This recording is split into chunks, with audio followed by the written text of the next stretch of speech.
ఎవరు ఎక్కడ ఉండి ఎంత కృతజ్ఞతతో బతికినవాడు కానివ్వండి, ఎప్పుడూ ఆయన పేరెత్తనివాడు కానివ్వండి, గోవిందా అని కూడా అననివాడు కానివ్వండి, కానీ కష్టం వచ్చినప్పుడు ఒక్కసారి ఆయన్ని తలుచుకున్నాడు అనుకోండి, అంతే ఉత్తర క్షణంలో వచ్చి ఆదుకుంటాడు.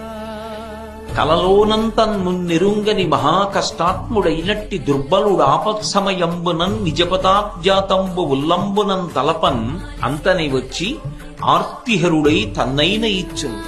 సునిశ్చల భక్తి భావములన్ భజించు వారికిడడే సంపద్విశేషోన్నతులు. కలలో కూడా ఎప్పుడూ వెంకటరమణుణ్ణి తలుచుకోనటువంటి వాడు, పరమ కృతజ్ఞుడైనటువంటి వాడు, ఆపత్కాలంలో ఏదైనా పెద్ద కష్టం వచ్చి మీద పడిపోయి తన దగ్గర ఉన్నటువంటి ఉపకరణముల చేత తన బుద్ధి చేత తాను తప్పించుకోవడం సాధ్యం కాదు అన్న విషయాన్ని బుద్ధి చేత రూఢం చేసుకుని అప్పుడు ఇక ఆయన తప్ప వేరొక మార్గం లేదు అని మనసులో విశ్వసించి ఒక్కసారి పిలిచినంత మాత్రం చేత పరిగెత్తుకొచ్చి ఆపద తీర్చడం కాదు, తనని తాను కూడా ఇచ్చేసుకుంటాడు.